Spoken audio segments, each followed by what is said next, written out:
welcome back to Are You Not Entertained? We're back for another episode, and maybe we shouldn't be jumping up and down and getting too excited because it might be a solemn episode if we're honest, and we might not be as happy as we were to be back last time after a lovely victory against Leeds. This time we're coming off the back of, well, two wins, one draw.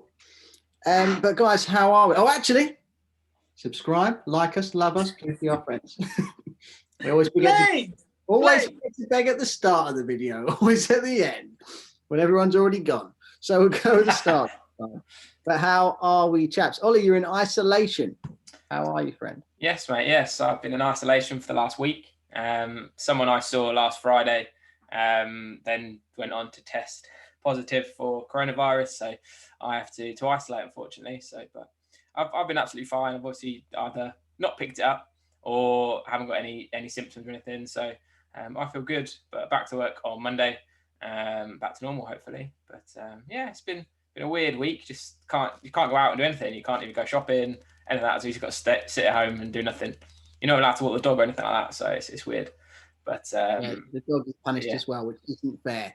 Yes, well, Sarah was able to take the dog out and whatnot, so it's all good. Thank God. Thank God for the dog. Thank God for the dog. Peter, how are you getting on? Yeah, fine, man. It's because I've just been working the whole way through. It doesn't feel like I'm in lockdown. And being a bit of a hermit at the best of times, life hasn't changed for Peter. Work is more stressful, harder, more tiring, but just got to roll with the punches, I guess, till we get out the other end. That's the main thing, isn't it? Keep doing things you enjoy, like recording wonderful episodes of Are You Not Entertained? It's important. It's important to talk about do the stuff you love, man. Exactly, because at the moment, every conversation, and probably a few things in this, will even come back to COVID. You're talking to people constantly, and all you can talk about is, God, it's pretty awful, isn't it? This is terrible. And it is, and it's the truth. The world is pretty shit at the moment. But it's nice to talk about things that aren't around COVID. At the moment, one of the only things you can find that isn't, it's the Premier League, to an extent. You can still watch a bit of football. But we've got a few games to speak about, chaps. But first of all, let's go into the most current. Let's go into the Fulham game. Much of the same, if you will, the same sort of routine that we've seen a pattern play out over and over again. We obviously drew 1-1. Kane putting in a fantastic cross from Reguilon, by the way, absolutely ridiculous. Like, don't underestimate how difficult that skill is when you're running at pace, and to be able to deliver a ball that is that good. It's not the first time he's done it either. No. Yeah, it's not. He's got a fantastic delivery, and you only need to go over to the other side, and not to be horrible to say, because sometimes he does deliver, but look at how many times he doesn't deliver a good cross to understand how hard crossing is. And that's not a dig at all. It is a very difficult skill. But obviously we drew 1-1. They managed to score right near the end, and you could see it coming from if you read through our group chat from about half time even. You would see a lot of screaming and hoping and begging Mourinho to change things, wouldn't you? But let's go, Pete. Let's come to you first. Obviously, I mean, aside from the goal, or just take us through the pattern of the game, really, and explain what we was talking about more than anything. It's just the constant dropping back, isn't it, and dropping deeper. And you said it before about how perhaps in the game, on the pitch side, Mourinho is not telling them to drop deeper. But when you've spent all week being drilled into a shape and a system that is encouraging you to be solid defensively, then you are going to naturally start doing that. I feel stupid for last time out sitting on my high horse and being like, oh my God, Bielsa's Leeds are so naive, when we're exactly the same, but in a different way. Like, they're doing the same thing, repeating themselves over and over again and being naive and getting turned over and tonked from being over-attacking all the time. And we're doing exactly the same, but going the other way. I've watched that game 4 times now this season. Like Newcastle, the last one out against Fulham, Crystal Palace and Wolves. It's the same game 4 times. Like, I was reading something the other day, the definition of insanity is doing the same thing over and over again and thinking it will change, the result will change or something different will happen. He has to see it. Like, he has to be more proactive and less reactive. And even the subs that he brought on, we said, like, Lamela, you bring on Lamela at 1-0 and hope that his energy can help you see out the game a little bit. He's not going to get you a goal. That might be harsh on him, but he's not your first person you turn to when you need a goal. He gave how long did you give Vinicius? 10 minutes, Less if so. that. And it's just like, the thing is, I could live with it if it happened once, or maybe twice. I could live with it, but it's happened 4 times now. And actually, the Newcastle one, you can say, oh, we're really unlucky, the penalty was harsh. Yeah, but we should have put the game to bed. The Fulham game, the same thing. We should have put the game to bed. We had chances. Sonny hit the post. Keeper, to be fair to him, made a couple of worldy saves. But that whole thing, that nervousness that comes as you get closer to the hour mark, was there for all to see, and you have to do something about that. Whether you can blame Mourinho or the players, I don't know. I think the West Ham one, I blame the players. And then these ones, I tend to lean more to Mourinho, because at 1-0, he has to be the one to do something. I think. I don't know. I don't know what you think, Oles. Yeah, no, I'd agree, really. I mean, you look at sort of the 4 results that stick out in your mind, the West Ham, Newcastle, Wolves, and the game that's gone against Fulham. And they're all games that we should win. We should be 12 points better off than we are. And the fact is we aren't, for whether it's Mourinho or the players or whatever.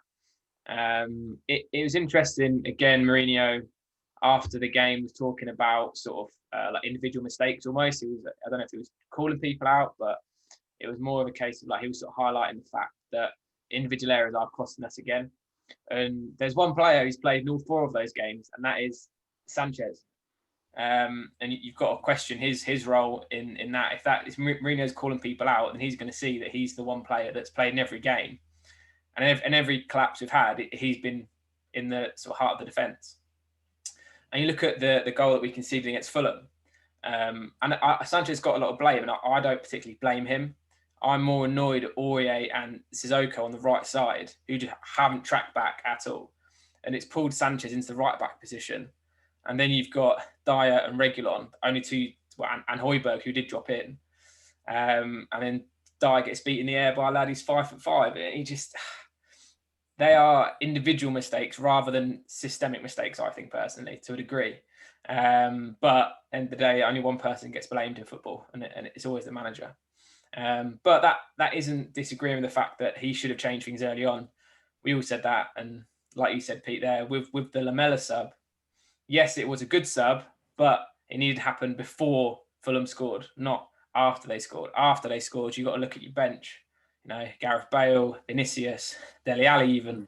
They're players you can score a goal. Lamela isn't the guy you look to score a goal. As much as we love cocaine Lamela, he's not. Yeah, I think another thing Mourinho could do that Poch used to do, which easily made him so likable, I think. And it's just an easy fix. If I was Mourinho, I'd think about doing it. It's nothing tactical. It's just at the end of the game, coming out and saying, do you know what? There are a few things with the game plan and I'll take a little bit of blame. They said, put it on the players as well, but also say, but I also think I could have improved there as well. Like Poch would say things to that. He would just say, like, as a team, and we're a collective, we've made a few mistakes there. And that would make you think as a fan, okay, he's recognised some of the problems and there's a hope that he's going to change that. Maybe he didn't. He might not have. He may not even bother to change anything in his tactical analysis and just gone exactly the same next week. But Mourinho could do that. It's very simple. Just say, do you know what? I spotted a few things that we could change and I'm going to look to implement that. And that would give us hope. But because he doesn't and he just says, it's very much at the end of each interview, not my fault, their fault. What I would say, he says, when the players do well, that's all about the players. And he says, when they don't do well, it's all about the players, which should be fine. And yet, when you watch him, you think when he says about the players, really, he's being like, well, I have to say this. And when the players didn't perform, it's like, I mean it. I absolutely mean what I'm saying. So there's starting 11 as well. So there's a political thing going on with Lamela. Whether or not he is being punished, I think, potentially, I don't know this. Another rumour we're putting out about Lamela. I'll tell you what, let's go full in on the rumour. I believe he hosted that party and got Reguilon into drugs. And in trouble. Yeah, and that is why he's being solely punished. There's also rumbles about him leaving, that he got brought on. So But you've got Mora, Lamela, and Bale on the bench, and you choose to start Sissoko right mid. Now, one of our friends, our Arsenal supporting friends, said, like, oh, does Sissoko not protect Aurier better? I actually don't think he does. I think he's more defensive and he's limited going forward, and because of that, he is a bit more of a workhorse and so on. But because he doesn't understand the position as well, he throws the balance out of whack. So I don't think he actually protects Aurier better than Bergwijn does, for example, who understands it so well and knows exactly where Ryan should be. Also being able to relieve pressure by being better on the ball and knowing where to go and receive. So I think Sissoko gives that negative intonation straight away. And then whether you wanted the team to sit back or you didn't, you've shown them that you do by keeping him on, taking off Winks, putting two battle horses in the centre midfield and saying, go create a goal for us. I didn't understand the plan in the slight, especially when he kept two inverted wingers and then put on two strikers. Are you trying to deliver crosses? Because you're not trying to create through the centre. You're not trying to make a move happen because you're playing two battling centre mids. The cohesion was off. In-game management is the biggest thing you can judge a manager on, and I just found it all absolutely flabbergasted. I didn't know what was going on. It's like when I watch Chelsea at the moment. I think Lampard doesn't have a clue how to do in-game management. I think he just gets it all the time and just throwing players like that picture of Arteta when they thought he was, and just going, just go on and try and score a goal. Like that sort of idea. Yeah, hang on, it'll come to me. It'll come. To me. Go and get a goal. Go and score a goal. That's it. It's going. So yeah, I thought some of the decision making was more than questionable. That being said, you are right. We should have buried a few more goals. Very hard to be harsh on Sonny, who had some great chance. I saw someone do a video and it was like wasteful Sonny. This is why he's not world class. And I thought it was so reactionary. Like, it's mental, isn't it? Yeah. No need to just come out and throw Sonny under the bus. He's been incredible. and he still played well-ish, but he just didn't finish those big chances. You see a lot of stuff online about expected goals and stuff like that. And Son outperforms his expected goals by an insane amount. So he was always going to start to miss because you can't sustain. I mean, they talk about, like, I think Kane, Messi, Ronaldo played, they all outperform their expected goals.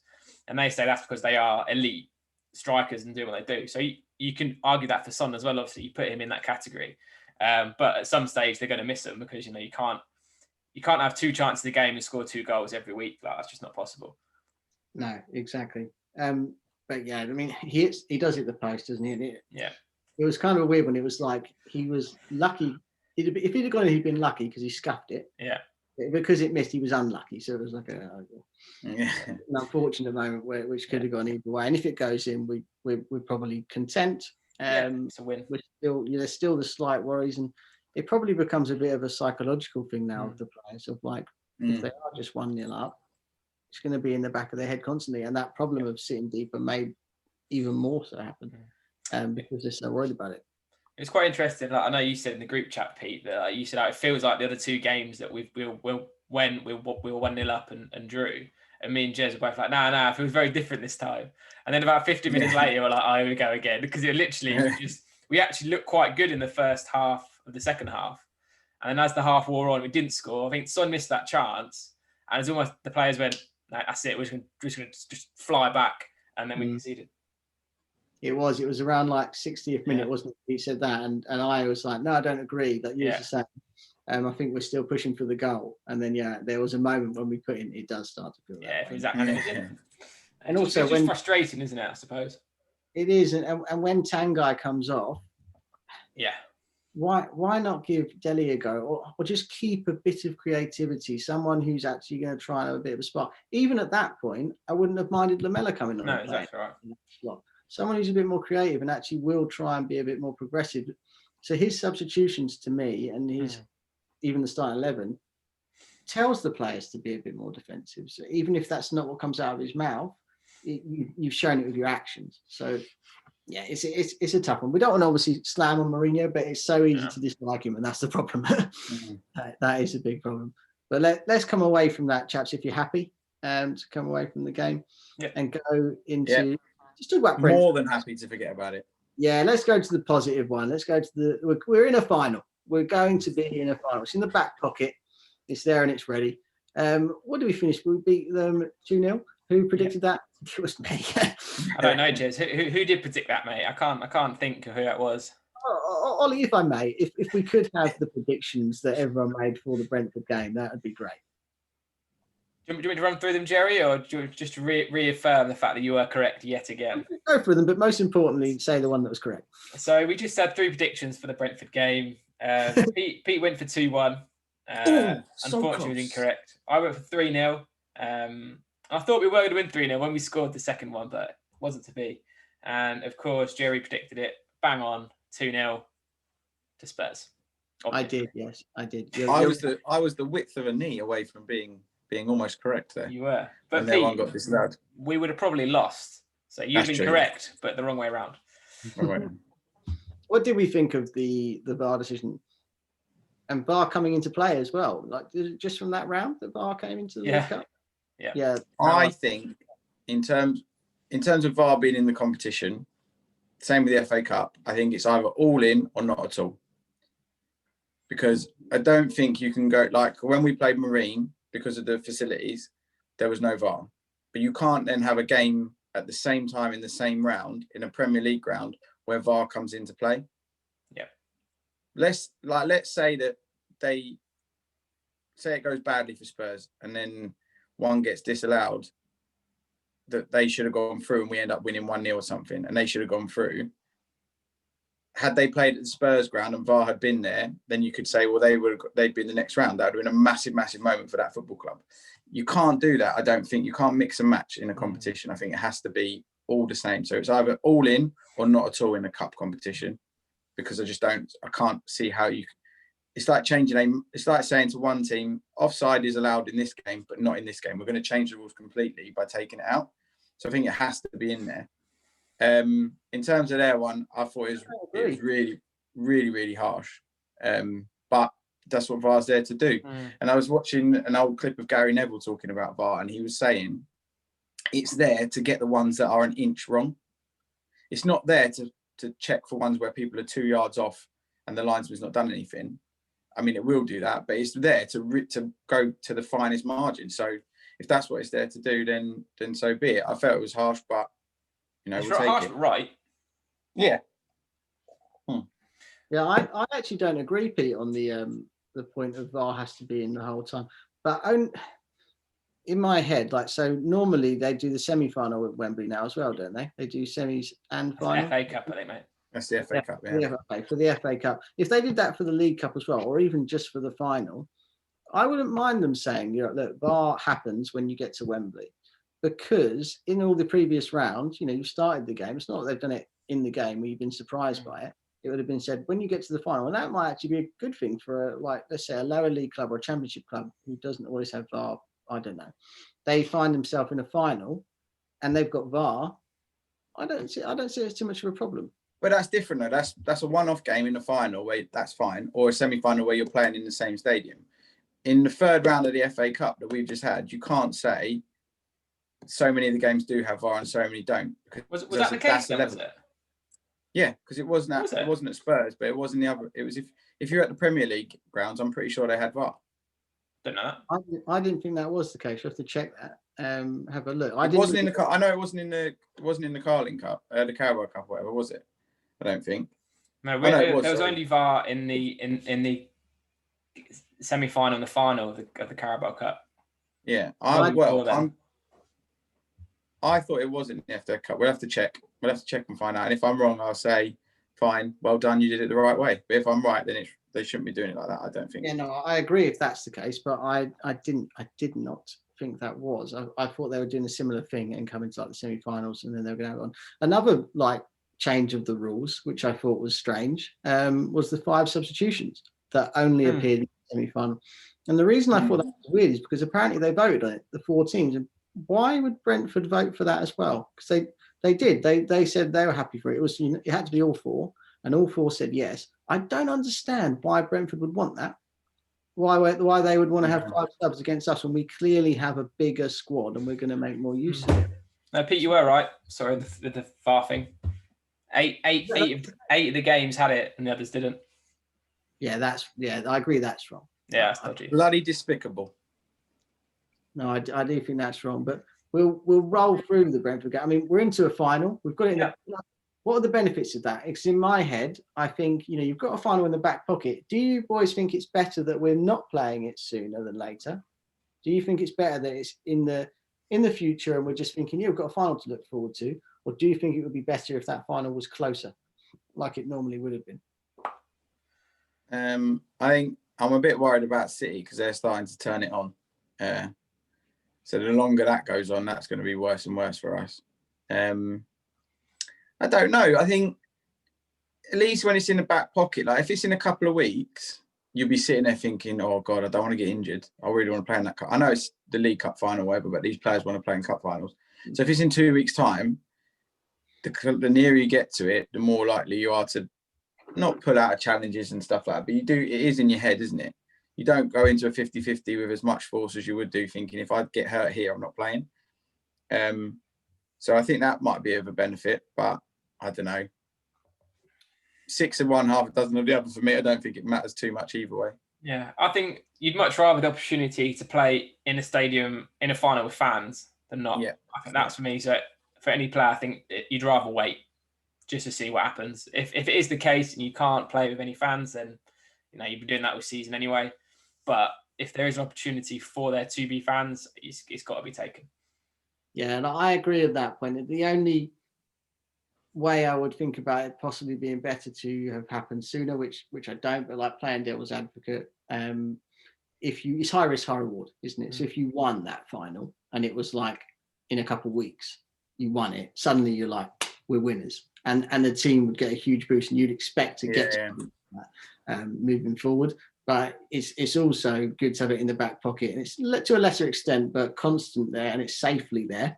Security in that we can get to finals and we've got something to look forward to. We've proved it. Let's keep going. And there's still a positive there, but yeah, high risk, high reward, I think, in that zone. Very quickly on the Marine game before we move into the world of sport, or the world of football, really. Or the world of the Premier League, if we go even more specific. Really honest. Being honest, yeah. But yeah, we very, very professional against Marine. It's comfortable. You weren't pulling up any trees. You're not going to be getting loads of praise, but we just turned up, got the job done. I would say they were quite a nice lower league team to play, weren't they? In terms of they didn't really rough us up. They weren't really trying to level it or anything. They seemed to want to play nice enough football, and they seemed like friendly guys. If you're going to play a lower league team, that is what you want, isn't it, really? But what did you take from it, Ollie? What did you think of the game?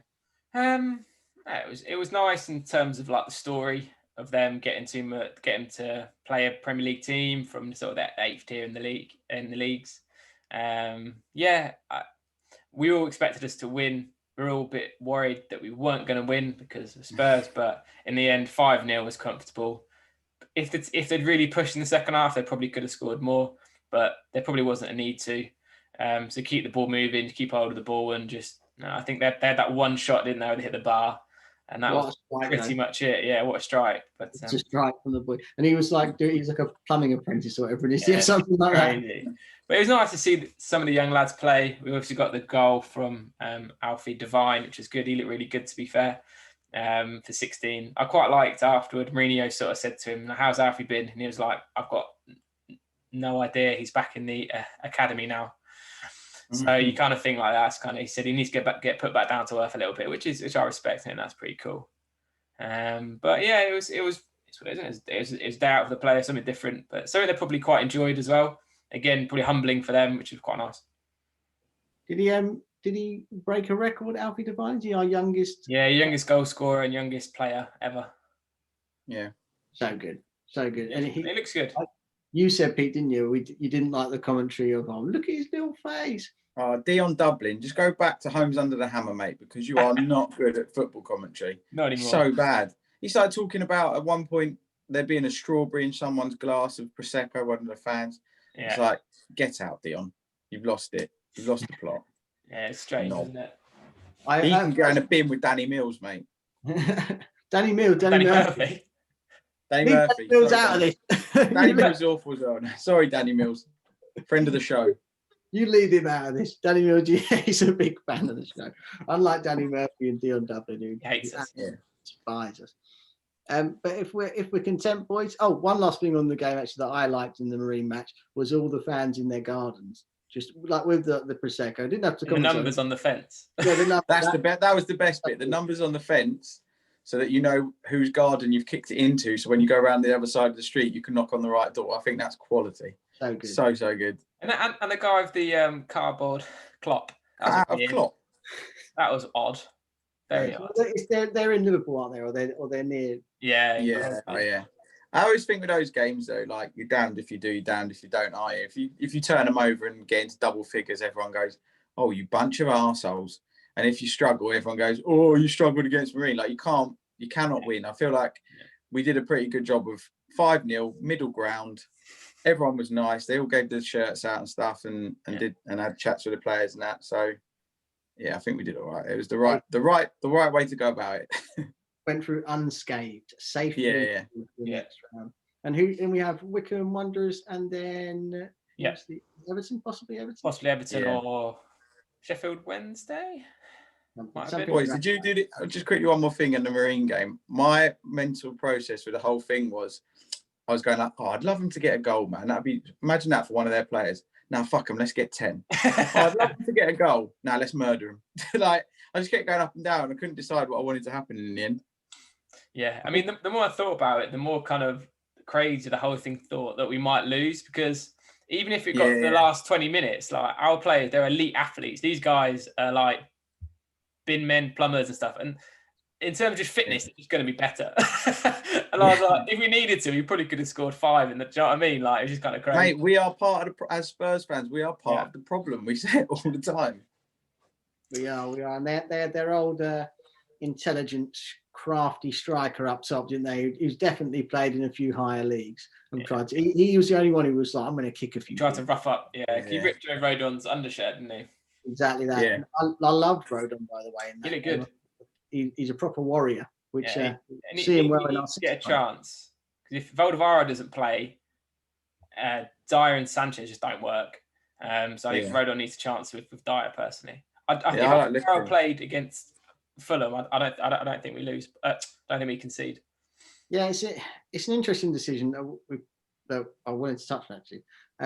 He doesn't start Toby. He starts Sanchez for pace's sake, but I think you give him a misjustice. You like an injustice, to Toby, because he's so intelligent. He doesn't need that pace, and his intelligence is what talks Dyer through games. His intelligence can talk a Sanchez through games. Dyer and Sanchez are not communicating, and if they are, it's just noises grunting at each other, trying to figure out what to do. Like, it needs an intellect, and Toby is that intelligent defender who will tell them where to be and what to do. Yeah. So that is worrying every time. I completely agree, and I really hope he plays in the Sheffield United. All right, let's talk the world of football, chaps. So a few things that come up, especially coming from the Marine game. Talking the FA Cup, a lot of pictures in the press the next few days or online of, like the Chorley one where they're singing the Adele song, and they're very tight space, and then people sneaking to be able to watch games, and just breaking some COVID regs, if you will, and worrying results. What did you make? Because my first thought was like, if you choose to have the FA Cup on, you have to expect this sort of thing. Like the facilities are not as great. They're not getting tests. Like, really, the FA Cup probably shouldn't have happened this year. But if you are having it happen, then you've just got to grit your teeth and bear it to an extent, because this is going to be the case. Of course, it's going to be the case. It seems thick to me, and they thought it wouldn't be. What did you guys think? A lot of people moaning about it on both sides, really. Pete, what was your first thought? To not get too political, I think there's a lack of consistency within the country in what is expected. So, for example, with that Marine game, you had the streets. Did you see the footage of the Spurs bus turning up and just loads and loads of people along the street of Marine with very little police, like nothing happening? And then I've seen a few clips online of people in Brighton, a woman out with her dad sitting on a bench on the beach, who've gone out for a walk together and they've got a cup of coffee, being arrested for breaking COVID regulations. And you think, like, how does that make any sense? Like, and fair enough, I've only seen the clip and there might have been something else going on, but from what you see, that's what it appears to be. Yeah. So I would accept that happening to that woman and her dad, who was about 90, by the way, if you are then doing something about football on the streets. But you're not, because that's where the money is. The money is in football, so we'll keep it going. And that's the issue, I think. I also think, don't be selfish. Like, fair enough, Spurs are in town, but just be sensible by it. Like, just don't be stupid. I don't get it. I don't understand. It's like all the people saying it's not. I don't want to get into it. I don't want to get into it, Jerry, because it will end up down a rabbit hole of depression of how stupid people are. But just be smart about it, man. Like, and people say, I've heard people say, like, well, you have to take, you do your own risk assessment and see what works for you. No, because it's not just about you. Like, it's about other people. Even down to, like, Højbjerg hugging the Brentford manager at the end of the game, obviously talking about that challenge, having a hug and having a chat. He then tests positive. Be smart. You don't know who has and hasn't got it at the time when you meet them. So you just got to be smart about things. You have to be almost robotic, because to give someone, I know we're not able to, but to give someone a hug and the way footballers are bubbled and they're different from what we're having to do day by day, it's very human what Højbjerg did. I understand. No, I understand it, but I just think it then comes out in the press that he's got the Brentford manager's got COVID, and that could be him out for 10 days. But yeah, it probably should be him out for 10 days. By the way, if you follow the strict guidelines, he should. But isn't it like it's to do with more than 15 minutes in close proximity? So he could just about argue that it depend on how long they were standing and talking for. Yeah, if it's any face-to-face contact under a metre, you are a contact. So it's irrelevant how long you are. It's 50 minutes up to 2 metres. Okay. So within reason, any person that manager touch should have to isolate for 10 days. Irrespective of a positive or negative test by the person, not the initial positive test. And this is why people are arguing that football should be shut down. 100%. And it's a debate. I think I'm interested in your point, Pete, of saying, like, obviously the people, the powers that be, turning a blind eye, because you are right. I mean, it would be ridiculous if they didn't sit back and think slightly that a lot of people would turn up to that Marine game, because Tottenham are appearing, and obviously it's a big, and to them it's possibly like a once in a lifetime thing of, like, the captain of England's coming down, or I know he didn't, but the potential for like that sort of thing happening. With some world-class players turning up, Gareth Bale, and I thought it was lovely that we brought him on, even if he's not in form or really got it going at the moment. They are essentially playing a multi-Champions League winner out of nowhere. So of course fans are going to want to turn up, and people are going to turn up. I know you're saying, like, be smart, but the temptation for me would be right up there. Oh yeah, to go. And it's the same with the Chorley players celebrating. If you're going to put the FA Cup on, how are you going to tell those Chorley players that have just beaten a championship side, no, you can't go back into your change room and celebrate. You need to go home on your own. Yeah. Do it via Zoom. Do what everyone else is doing it via Zoom. How are you going to tell players to do that? And sing together on, you're right. Like do it like this. Exactly. Which is totally different. Which actually, Pete, comes quite nicely into the second topic I want to speak about, which is the question of celebrating, which again kind of comes down to what being human. I think it's quite hard to. They're obviously saying, we don't want to see you jumping around and grabbing each other to celebrate. I think we've all played the game. I genuinely find it hard to tell you something I love more than when I bury one, or when I score like that. And I just and often I would think to plan a celebration. For example, I might think to do something that I think is a bit cooler, and I'll end up doing something more along the lines of and just making stupid noises and running around because I just get so excited. So I do think that's a hard one. For someone like Kane, it's probably quite easy. There's another one, notched. But no problem. He's that kind of character. But Ollie, what do you think? Like, obviously, the debate is that they don't celebrate, and what are the rules? Like, just go celebrate on your own. Everybody else stay away. Yeah, I mean it's hard, isn't it? I think for the Premier League players, I feel like it'd be easier only because I think VAR has ruined scoring a goal. Because even Mourinho says he doesn't cheer anything anymore because he knows the VAR could easily take it away. So unless you know it's absolutely clear cut, you're not going to celebrate anyway. But yeah, I mean the problem you've got is the flaw in the whole system is that if you have your COVID test, you do your swab, you could then pick up the virus that minute later, but your test would say that you didn't have it because the test is from that point. You do the test. Anything after that doesn't count. So even these players might all think that they have got a negative test or whatever, they could still have it, and that's the problem, you see. So you still have to be conscious on what you're doing, i.e., doing your social distancing and all that sort of stuff. So the scientific answer is yes, they shouldn't be allowed to be in close contact to celebrate. The problem is that would ruin the whole part of football. And like you say, the football is about emotion and losing yourself and being with other people. So if they're going to allow football, then what's the point of banning celebrations?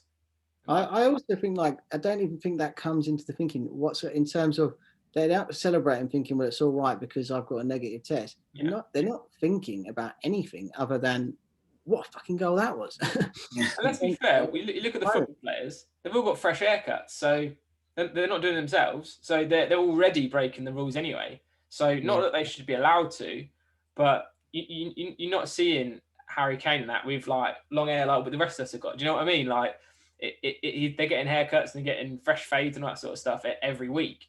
So if they're doing that, then you're already fighting a losing battle. So really, what's the point? I would like to say very small I had a group of people. You think about it. No, you're right. But I promise I'm not breaking the rules. I just got it really like buzzed cut down, like just before lockdown. I swear. Why is this getting longer and longer? Look at the state of it. Yeah, I'm struggling, man. Barnett, check. Yeah. You look lovely. Be right back. Bloody lovely. I did see a couple quotes actually, but I can't think who it was from. Let's say it was from Danny Mills. Friend of the show, Danny Mills. But an ex-footballer came out with a quote, and he basically said, like, obviously you've already got no fans in the ground. You're really limiting the emotion. Like, life is limited. Fans are just want to watch football. If you're now telling the footballers that they can't even celebrate scoring, what's the point of even playing? Yeah. Was what he said, and I was like, God, it's interesting because it is just like if you're saying to them they can't celebrate, which isn't quite the extreme. It's like you go celebrate, but celebrate on your own, if you will. But there's also if it was taken to that extreme of don't you dare enjoy that now, I would think like Christ, like what is the point of even playing? Pete, do you have anything on that topic, or should I throw you another one?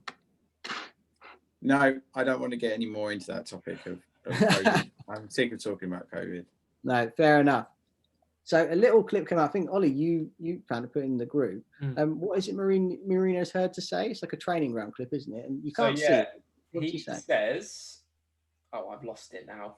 Oh, dear. I had it on my Twitter. I'm losing it. Hang on. You sent it to us. Just find our I'm just trying to find the tweet. Pressure. So the quote sort of says, you want to stay here or go to Madrid and play no football? Pete, who do you think that is at? And also, what do you think of the quote?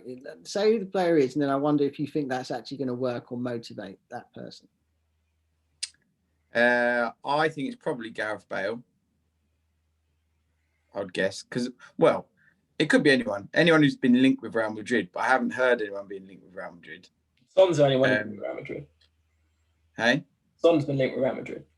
Oh, maybe Son. But would he say that to Son? I don't know. He wouldn't say that to Son. I think it's because Son would play football at Real Madrid. Yeah. Yeah, if it was Son would play at Real Madrid. You can't tell him that he's not going to play because he'll play anywhere in the world. I think it's probably Bale. I think he's trying to motivate him. I don't think Gareth Bale cares where he sits on the bench. Do you know what I mean? Like, you see him and he's just happy. I don't know if he's not playing football still, and he just seems happy. Every time you see him on the bench, he's joking, he's laughing. I don't know whether he's lost that desire to play football. I hope he hasn't. I hope he comes good, but he doesn't. I don't think he'll care, Gareth Bale. I think his attitude to compared to Dele Alli's, Dele Alli's pissed off he's not playing football. I don't think Gareth Bale is. This is from the outside looking in. So no, I don't think it'll work if it's directed at Gareth Bale. A lot of things he says I don't think will work with a lot of our players, to be honest. So there we go. But yeah, that's my guess. Do you think Bale is different to Dele in that respect because he's obviously a bit older, first and foremost, but also because he's at the back of his head, he must be pretty content with look what I've achieved. Yeah, I've already done in a career. I also think I agree. But I don't think it's that he doesn't care anymore and that he's not bothered. I think ultimately you would definitely rather be playing and burying chances and be playing well. But I think there's an element of he was so fucking miserable at Madrid. Yeah. That he's just so happy to be around English-speaking people and be joking around with them and having a bit of a laugh and just comforts of home that he's like, yeah, this is much better. Even without playing, this is better. I think there's an element of that. But Ollie, who do you? Because I think it's possibly Reguilon that you can do. Again, it's just hearsay, isn't it? It's just good. I think Bale and Reguilon were the first two I thought would be of the who I thought it might be. I think they're the only two that it really could be. I don't think it's Son. I don't think it's Kane. No, someone like that, or Dele Alli, or it doesn't seem because he wouldn't go to Madrid because he's not that good. And also playing no football here either. Yeah, well, exactly. So you think you're going to play no football here or go to Madrid and play no football? What do you want to do? Well, Madrid, it's lovely over there. It's lovely.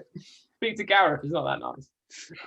But you look and they're the two with the Madrid links, aren't they? So it's kind of got to be them.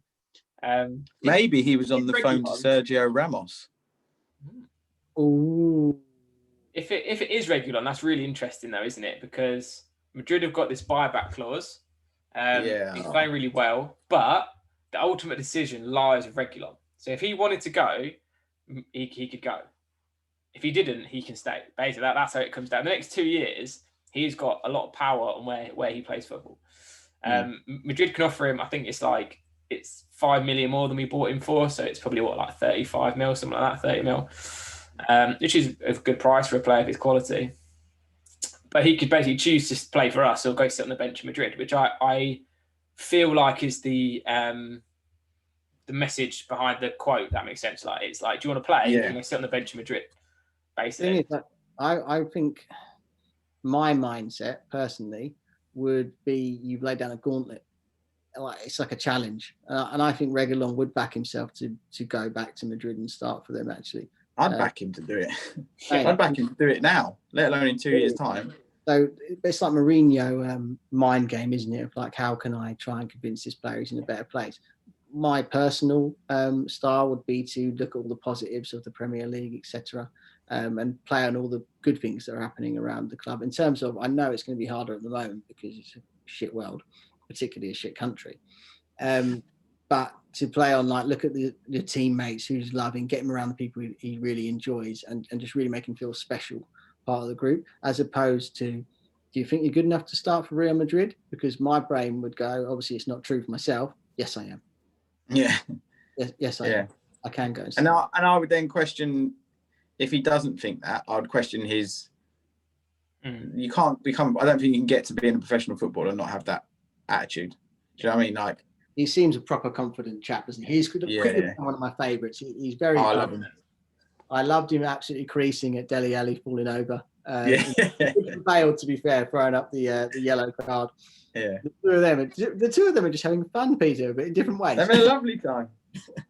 It's an interesting one if it is Reguilon, because Mourinho is working him hard, isn't he? In terms of, he's bought him the ham, he bought him the thing for Christmas, and then I think he's obviously really upset him as well by going up to see Lamela's cocaine party. So it's interesting. It's a weird one. Lamela definitely owns a cocaine spoon, doesn't he? Yeah, he's cocoa. He's got one of them little metal spoons, and he gets out of a lovely little Sorry, going too far into the drug world there. Right. You seem to know a lot about cocaine spoons there, Jerry. You can get different sizes. You can even get one of Nike Ticks if you find the right place. What's it time for, Peter? That six-a-side segment. Yes, it's that six-a-side sexy bloody segment. It's back. Six-a-side sexy private security segment. And this week we are doing it's an interesting one because we can take different angles, I think, with how we took this one. But most likely to die or to lose in the Hunger Games, I ended up going for people who I thought were most likely to die immediately. Yeah, that's what I tried to go for, I think. Interesting, because I thought you could have thrown out a few, like some of the smaller characters are quicker, aren't they? They're going to run away. And then like for a Winks, for example, not to say I'm in eye with him, but didn't put him in. So I'm interested to see where you guys went. But the goalkeeper I went for, and obviously it's a slim pickings. Striker even more so, by the way, which I was actually may have cheated with. Is it? Are you playing Helder Postiga in midfield again? Current players. I went for Gazaniga as the goalie that I thought would die first and might likely to struggle in the Hunger Games because I think he has zero nasty streak. And I think he's just the nicest of the characters. I think Lloris could be a bit clever, be a bit sneaky about how he goes about it. Just got a spy sort of look about him. Joe Hart, I reckon, could be a bit handsy. Alfie Whiteman, unknown entity, could be a fucking nutter. And then I settled on Gazaniga, and I thought, lovely chap. He's probably trying to help someone up and getting killed, I think. Ollie, who'd you go for? I also went for Paolo Gazaniga. For similar reasons, really. I thought, it depends how cruel I want to be to Gazaniga, because obviously, like, he's just kind of sat on our bench, not really doing much. So that tells me, he might be very clever. He might lack a bit of ambition. And when it comes to it, he'd just die early in a Hunger Games. He wouldn't really care. He was happy to be there. He's happy to be involved. Taking part. Pete? I've also gone for Paolo Gazaniga. However, I don't think when we do from current squad, you should become a Triple Crown champion because you cast the net too small. Yeah. Same as you, Jez. I had Lloris as being clever, Joe Hart as being a bit of a nutcase, and Gazaniga just falling in sort of that very handsome man, Paolo Gazaniga. Handsome man that dies early, I'm afraid. Not got much going on there. Giving the eyes of like, sure you want to kill me? Oh dear. And someone absolutely merciless, Lamela, would just at his throat. With his Coke spoon, even sharpening. You really didn't see that coming, did you? Pete, what's it? We need to do like a what's the game? Cluedo. It was Lamela in the kitchen with the Coke spoon. Tottenham version would be quality. Oh dear. Right. It was Lamela in the drugs den with the Coke spoon. So obvious. It was white dust all over the floor. Trail of white dust away to the door. A white outprint of one of the players like that. Oh no. Just a bit missing. Oh, Gazza. Poor Gazaniga. Bless him. Defenders are a little bit harder, I thought, to really nail someone on. But I went for the two. I labelled them for the same reason to an extent, were Aurier and Dyer. And maybe it's slightly harsh on Dyer because he's a big boy, and maybe on Aurier because I reckon he'd be a bit handsy too. But I just think they're both sprinting into the middle. And it's likely with Dyer, for example, that he's tripping over his own foot. And someone like Højbjerg is stamping on his head as he comes past. Like, I see, that's that mountain death. Game of Thrones.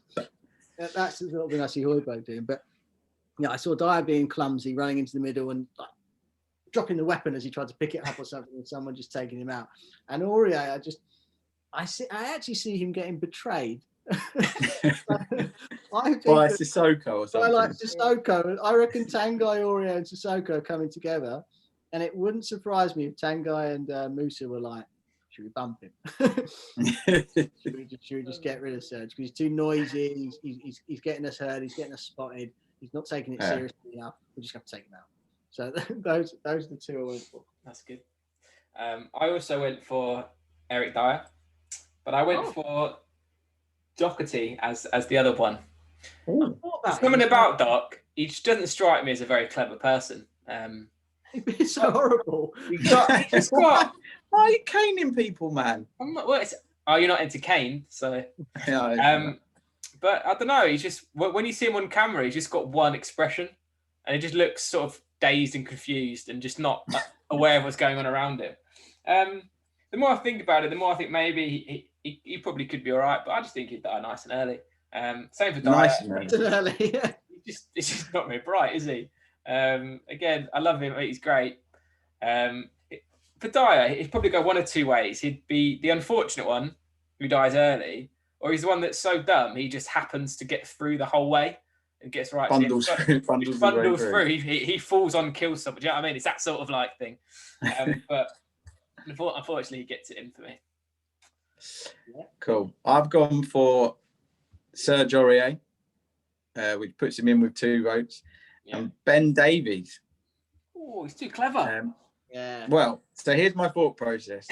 Serge Aurier is dying through pure arrogance. He's not charging into the middle, Jez. The man is strutting into the middle and then just gets killed, or dancing into the middle. Ben Davies, I head down as dying early because he tries to form a peace treaty and people are having nothing. Guys, come on. We don't have to kill each other. Let's stick together. We stand up to the man. Coke spoon through the throat. That's what's happening to Ben Davies. That's how I see it going. Guys, diplomacy is the way forward. Come on. Yeah. We need democracy here.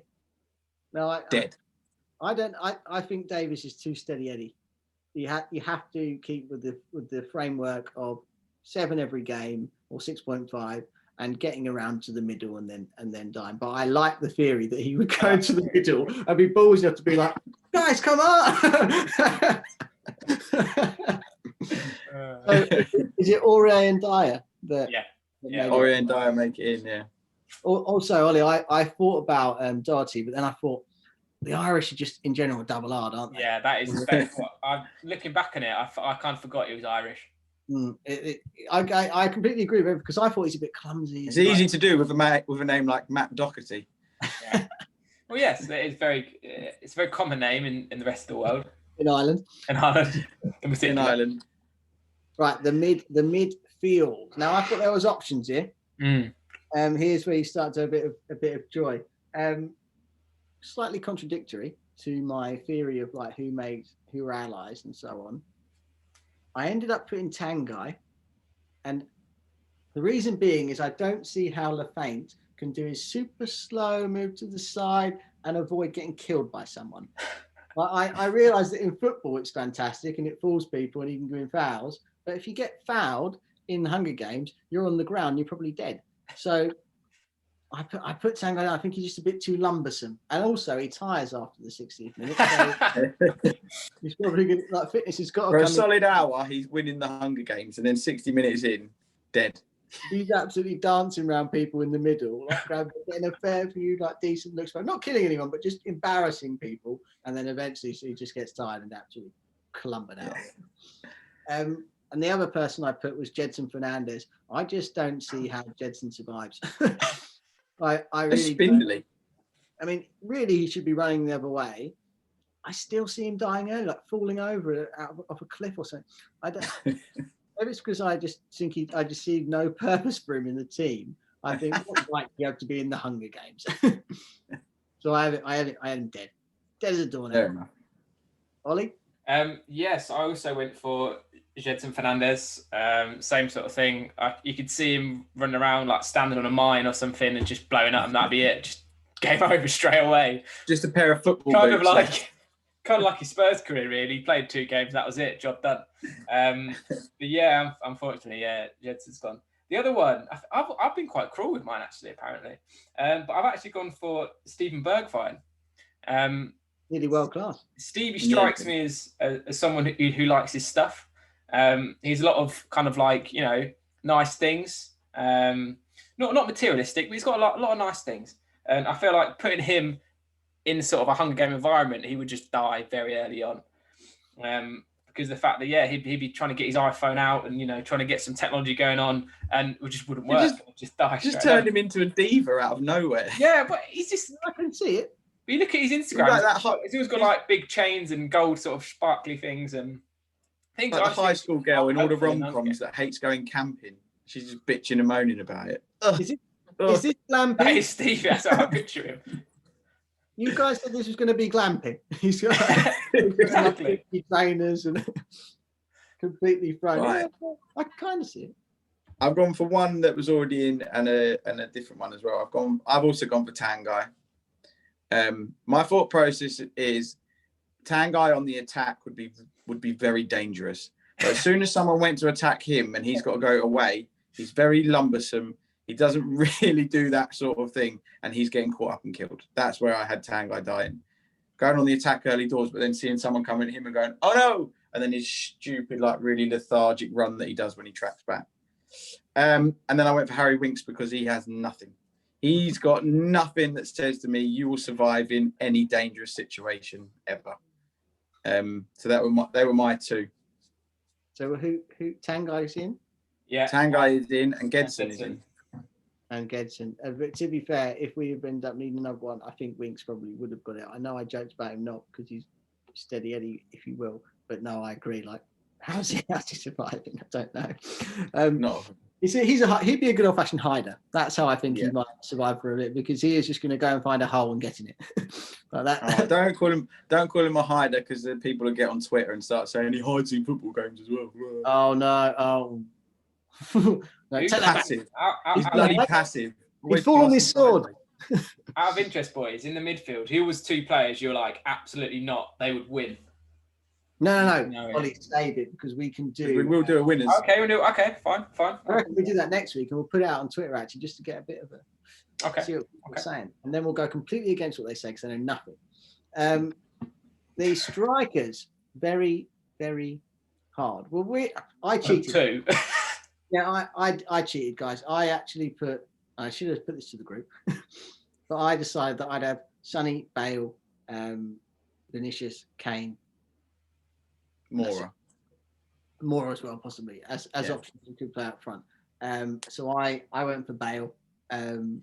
I put him as my striker, and I think it's because he's either getting injured early doors, he's enjoying himself too much. Hey guys, it's me, Gareth. And at the moment he seems a bit worried to sprint. So if he's not going to use his pace, you guys speak any English?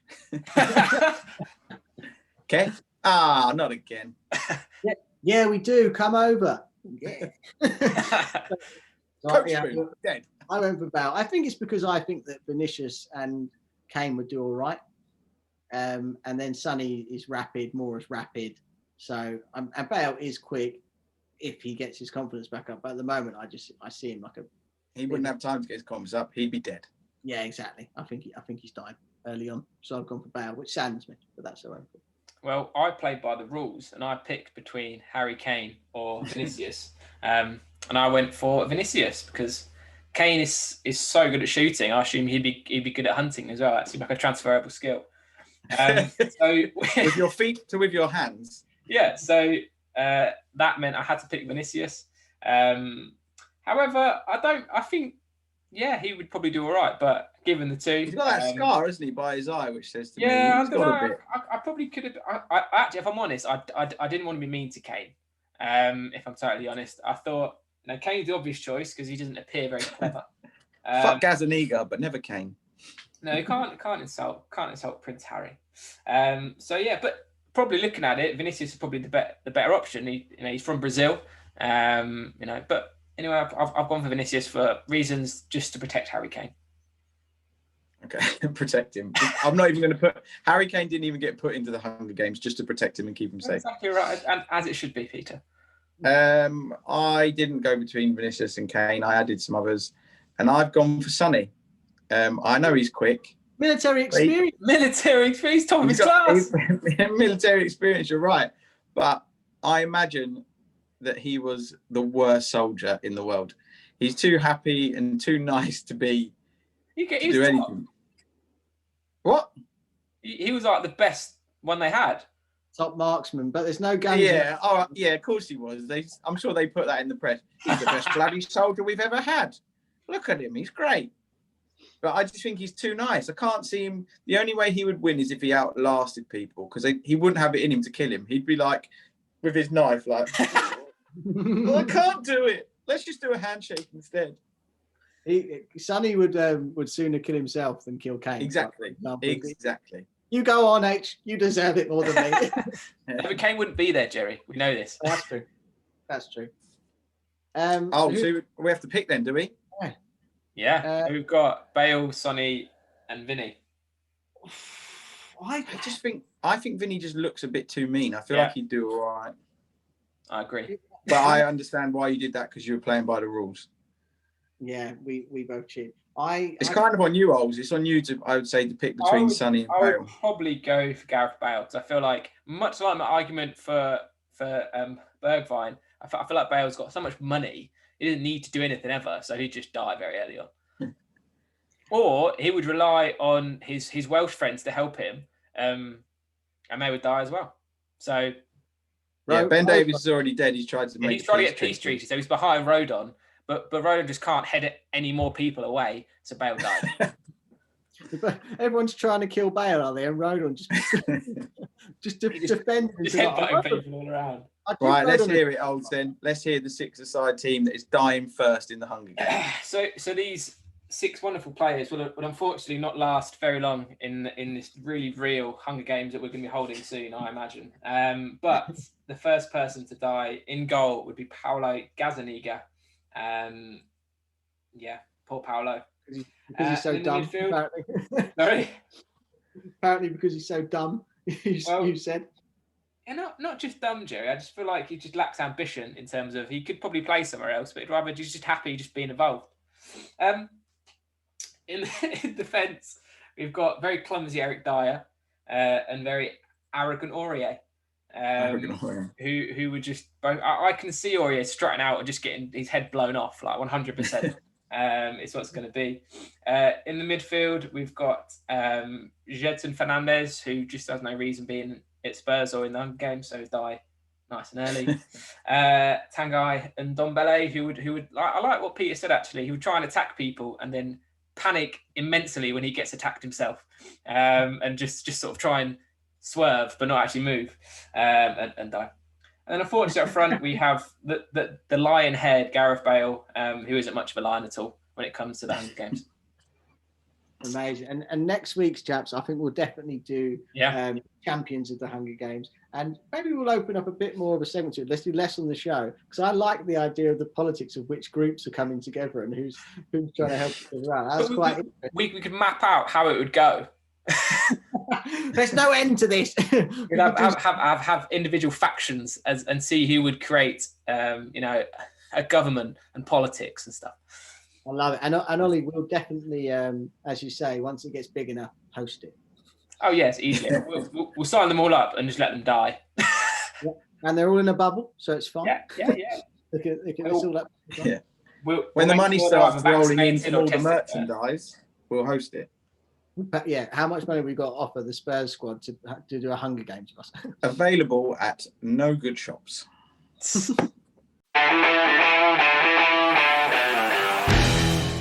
Right, chaps, let's do into the predicted result for Sheffield United, which is happening tomorrow. It's very hard to not say 1-1, isn't it? Yeah. All right, well, really, we should have been beating Fulham. I'm going to try and remain a little bit more positive. We should be beating Sheffield United. We should have been beating Fulham. Actually, I'm going to. We're home or away? Do we know? We're away. I think. Peter, I'm going to go to you first. I want to. All right. Digest. 1-1. Yeah. And which really annoys me, because you shouldn't be conceding. Sheffield United's front line is so bad. Their options in attack are like just for work. Actually, I don't know much about Ryan Brewster, but the other three are just workhorses, aren't they? You've got like Ollie McBurney, McGoldrick, Goldrick, and who's the other one? They got another Scottish one up top. It's Oliver Burke, is it? Yeah, Oliver. Just three like workhorses that have got zero ability, which means they'll all score now. I've said that, but 1-1, and my niche thing is I'm going to say, oh no, I was going to say Gareth Bale to score, but then that would mean that he'd probably have to come on because I don't think he'll start. Do you know what? I'm going to stick with 90 minutes for Tanguy. Come on, Tanguy. So Pete, you're 1-1, yeah? Go get yes, those. please. And Ollie, what are you going for? Well, we lost 3-0 up there last year, didn't we? So that's fun.